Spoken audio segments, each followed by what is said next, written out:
On a des gens qui nous disent des théories assez étranges, mais qui finalement en fait ne sont pas très étonnantes, surtout de les retrouver en Europe, puisque ce sont des règles philosophiques, ce ne sont pas des règles shar'iyya.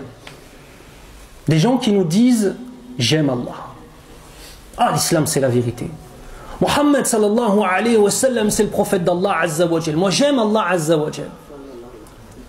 Mais cette personne-là ne prie pas. Où est l'accomplissement de ton amour dans tes actes? Cette personne-là ne paye pas sa zakat. Où est l'accomplissement de ton amour dans tes actes? Cette personne-là a une petite amie, ou cette femme a un petit copain, en dehors du mariage, depuis peut-être même des années, mais la personne te dit « j'aime Allah ». Si la fornication fait partie de sa vie tous les jours. Mais la personne ne ressent rien dans son cœur. Une des causes de cela, c'est que nous avons aujourd'hui dans cette société, malheureusement, chez beaucoup de musulmans, le fait d'avoir complètement banalisé la désobéissance à Allah. Je fais la prière, mais je ne paye pas ma zakat. Oh, c'est mieux que rien.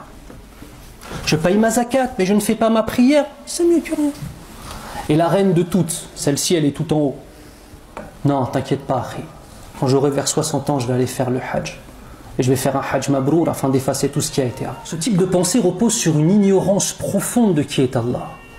Et une ignorance profonde du concept même de bonheur et d'istiqama, de droiture dans notre dîn.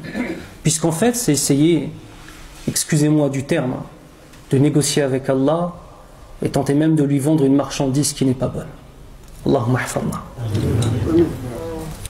Alors effectivement, notre dîn, ce n'est pas simplement une intention, mais aussi notre dîn, ce n'est pas simplement des actions. Il faut comprendre que si simplement l'islam était des actions, sans même penser à la grandeur des actes que nous sommes en train de faire, eh bien alors ce ne serait pas la religion de la vérité, puisque le tout est basé avant toute chose sur cette relation spirituelle que nous avons avec Allah. Une personne qui prie mais qui ne ressent jamais rien durant sa prière, alors c'est un musulman, ou alhamdulillah, mais il faut qu'il tire la sonnette d'alarme et qu'il se dise, mais il y a un problème là. Il y a un problème. Je prie mais je ne ressens rien. Je délaisse le Coran pendant 3 mois sans même le lire et je ne ressens rien dans mon cœur. Lorsque je paye ma zakat, mon cœur se serre. J'ai l'impression qu'on m'a volé de l'argent. C'est qu'il y a un problème dans la foi, mes frères.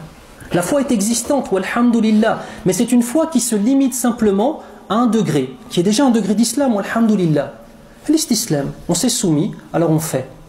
Mais si on ne ressent pas, c'est qu'il y a un problème. Donc, quand on parle d'ikhlas ou lillah, c'est à la fois une intention, mais aussi des actes.